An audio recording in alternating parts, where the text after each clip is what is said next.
আসসালামু আলাইকুম। নতুন আরও একটি রেসিপি নিয়ে আপনাদের মাঝে হাজির হয়ে গেলাম। আজকে আপনাদেরকে খুবই মজার এবং হেলদি একটা ব্রেকফাস্টের রেসিপি করে দেখাবো, যেটা কিনা খুবই অল্প সময়ে এবং অল্প কিছু উপকরণের মাধ্যমেই করে নেওয়া সম্ভব। আমি চেষ্টা করেছি এমন কিছু উপকরণ ব্যবহার করার জন্য যাতে করে আপনারাও আপনাদের হাতের কাছে থাকা উপকরণগুলো দিয়ে এই মজাদার ব্রেকফাস্টটি বানিয়ে নিতে পারেন। আর কোনো রকম ঝামেলা ছাড়াই এই মজার ব্রেকফাস্টগুলো বানিয়ে নেওয়া যায়। আর সর্বোচ্চ 10 থেকে 15 মিনিটের মধ্যেই কিন্তু এত সুন্দর সুন্দর এবং বড় বড় সাইজের নাস্তাগুলা তৈরি করে নেওয়া সম্ভব। আপনারা যদি চান এই নাস্তাগুলা কিন্তু বাচ্চাদের টিফিনেও দিতে পারেন। টিফিন বক্স একদম খালি হয়ে আসবে, এটা আমি গ্যারান্টি দিয়ে বলছি।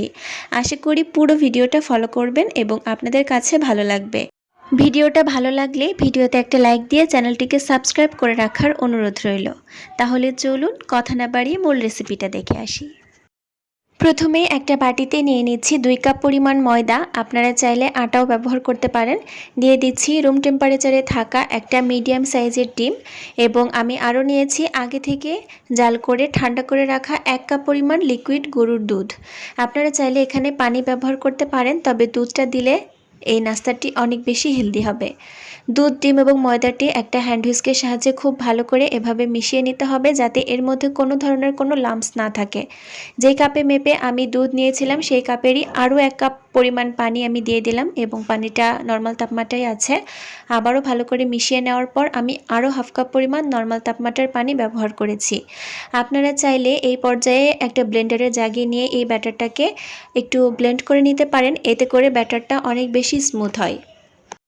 এই নাস্তাটির স্বাদ আর একটু বাড়ানোর জন্য আমি দিয়ে দিচ্ছি 2 টেবিল চামচ পরিমাণ চিনি এবং স্বাদমতো লবণ। আবারও সব কিছু ভালো করে মিশিয়ে নিচ্ছি। আর এই লিকুইড ব্যাটারটি বানাতে আমার সর্বমোট পানি লেগেছে 1.5 কাপ এবং দুধ লেগেছে 1 কাপ। আপনাদের ময়দা কিংবা আটার উপর ডিপেন্ড করে পানিটা কম বেশি লাগতে পারে।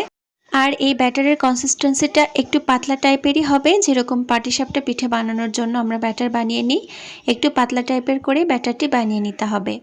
চুলায় একটা প্যান গরম করতে দিয়েছিলাম এবং প্যানটি হালকা গরম হয়ে যাওয়ার পর তেল ব্রাশ করে নিয়েছি সামান্য, এবং যে লিকুইড ব্যাটারটি বানিয়ে রেখেছি সেখান থেকে 2 চামচ ব্যাটার এই প্যানের উপর দিয়ে সঙ্গে সঙ্গে প্যানের হাতলটি ধরে এভাবে ঘুরিয়ে একটা রুটির শেপে করে নিয়েছি।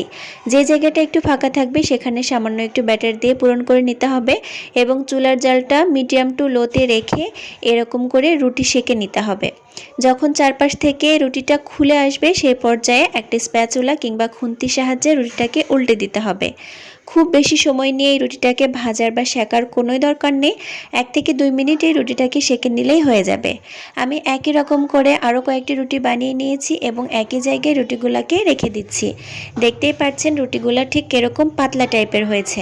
আমি আরও একটি রুটি বানিয়ে নিয়েছি একই রকম করে, তবে খেয়াল রাখবেন প্যান যেন অতিরিক্ত গরম হয়ে না যায়, তাহলে কিন্তু রুটিটা পারফেক্ট হবে না।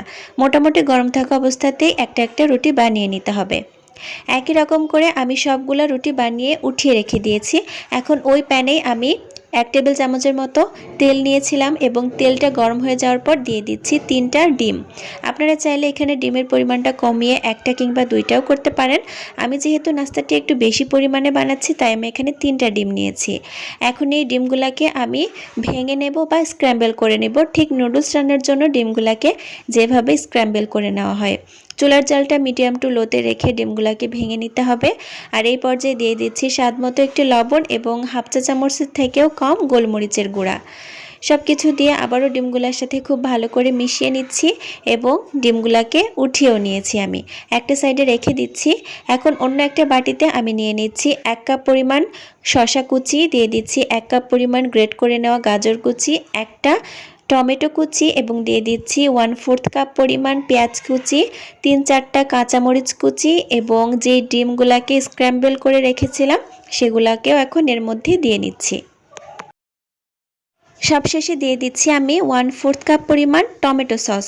আপনাদের কাছে যদি মেয়োনিজ থাকে কিংবা হোয়াইট সস থাকে আপনারা কিন্তু সেগুলোও ব্যবহার করতে পারেন। আবার এই পর্যায়ে গোলমরিচের গুঁড়া কিংবা একটু চিনিও ব্যবহার করতে পারেন। সব উপকরণগুলো একটা চামচের সাহায্যে খুব ভালো করে মিশিয়ে একটা পুর বানিয়ে নিতে হবে। দেখতেই পাচ্ছেন এটা এখনই দেখতে ঠিক কতটা লোভনীয় লাগছে। এখন যে রুটিগুলো বানিয়ে রেখেছিলাম সেখান থেকে একটা রুটি নিয়ে নিব। প্রত্যেকটা রুটি কিন্তু একদম মাশাআল্লাহ পারফেক্ট হয়েছে। একটা প্লেটের উপরে আমি একটা রুটি নিয়ে নিয়েছি এবং রুটির যে সাইডটা বা যে পাশটা একটু মসৃণ এবং যে পাশটা একটু এবড়ো থেবড়ো টাইপের সে পাশটা উপরে রাখতে হবে এবং মসৃণ পাশটা নিচে রাখতে হবে। এবার যে পুরটা বানিয়ে রাখলাম সবজি দিয়ে সেই পুর থেকে কিছুটা পুর দিয়ে নিলাম। আর আমি এখানে ময়দা এবং পানি দিয়ে একটা আঠা টাইপের বানিয়ে রেখেছি। এবার একটা সাইড থেকে আমি একটা ভাঁজ দিয়ে নিলাম এই সবজির পুরটার উপরে এবং এই ময়দা এবং পানি দিয়ে যেই আঠাটা বানিয়েছিলাম সেটা সামান্য লাগিয়ে নিলাম এবং অপর সাইডটাও আমি একই রকমভাবে এই পুরটার উপরে ভাঁজ দিয়ে নিয়েছি এবং যেই সাইড দুইটা খোলা আছে সেই সাইড দুইটাতে আমি ময়দা এবং পানির ওই আঠাটা সামান্য লাগিয়ে নিচ্ছি যাতে এটা সিল করলে উঠে না যায় এবং অপর যে সাইডটা খোলা ছিল সেই সাইডটাও আমি ভাঁজ দিয়ে নিয়ে এভাবে সিল করে নিলাম। দেখতেই পাচ্ছেন একটা চারকোনা টাইপের নাস্তা কিন্তু কত সহজেই বানানো হয়ে গেল। আর প্রত্যেকটা নাস্তা আমি একই রকমভাবে বানিয়ে নিয়েছি আর আপনারা চাইলে কিন্তু এই নাস্তাগুলো এই পর্যায়ে ফ্রোজেন করেও রাখতে পারেন।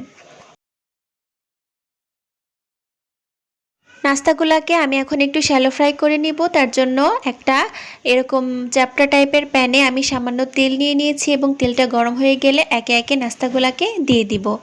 এই নাস্তাগুলোকে ডুবো তেলে ভাজার কোনোই দরকার নেই। আবার যদি আপনারা চান এই রকম করেও কিন্তু নাস্তাগুলো খেতে পারেন, তবে একটু শ্যালো ফ্রাই করে নিলে নাস্তাগুলো খেতে আরও বেশি মজার হয়। একটা সাইড যখন এরকম কালারফুল হয়ে যাবে উল্টে আরেকটা সাইডও ঠিক একই রকম করে ভেজে নিতে হবে। খুবই অল্প তেলে এই নাস্তাগুলা কিন্তু আমি বানিয়ে নিয়েছি, নিশ্চয়ই দেখতে পেয়েছেন আপনারা। আর ঠিক সেজন্যই কিন্তু এই নাস্তাটি আরও অনেক বেশি হেলদি। আর প্রত্যেকটা পাশ ঠিক একই রকম কালার করে একটু ভেজে নিতে হবে যাতে ওপরের সাইডটা একটু ক্রিস্পি টাইপের হয়, সেক্ষেত্রে নাস্তাটি খেতে কিন্তু বেশি মজা লাগবে। আমি একটু কালারফুল করে উল্টে পাল্টে নাস্তাগুলাকে খুব ভালো করে শ্যালো ফ্রাই করে নিচ্ছি। আর এই নাস্তাগুলা বানাতে কিন্তু 1 থেকে 2 টেবিল চামচের বেশি তেল লাগবে না। যখন এরকম সুন্দর একটা কালার চলে এসেছে উপর এবং নিচের সাইডে, ঠিক সেই সময় আমি প্রত্যেকটা নাস্তা একে একে উঠিয়ে নিচ্ছি। আর এই তো আমার ঝটপট সুস্বাদু এবং হেলদি ব্রেকফাস্ট একদম রেডি হয়ে গেল। নিশ্চয়ই আপনারা পুরো ভিডিওটা দেখার পর বুঝতে পেরেছেন যে এই নাস্তাগুলা বানানো ঠিক কতটা সহজ। সর্বোচ্চ 10 থেকে 15 মিনিট সময় লাগবে এই হেলদি ব্রেকফাস্টগুলো বানিয়ে নিতে, আর যেটা কিনা আপনারা সকালে কিংবা বাচ্চাদের টিফিনে খুব সহজেই বানিয়ে দিতে পারবেন। আর আমি সত্যি বলছি এই নাস্তাটি খেতে অসম্ভব মজার। আপনারা বাসায় ট্রাই না করলে কিন্তু মিস করবেন। তাই অবশ্যই বাসায় একবার হলেও ট্রাই করবেন, যেহেতু উপকরণগুলো একদম হাতের কাছেই থাকে। আমি আশা করি আমার আজকের এই সহজ রেসিপিটা আপনাদের কাছে ভালো লেগেছে। আর ভালো লাগলে অবশ্যই আমাকে কমেন্টের মাধ্যমে জানাতে ভুলবেন না। নতুন কোনো সহজ রেসিপি নিয়ে আবারও আপনাদের মাঝে হাজির হয়ে যাব। আল্লাহ হাফেজ।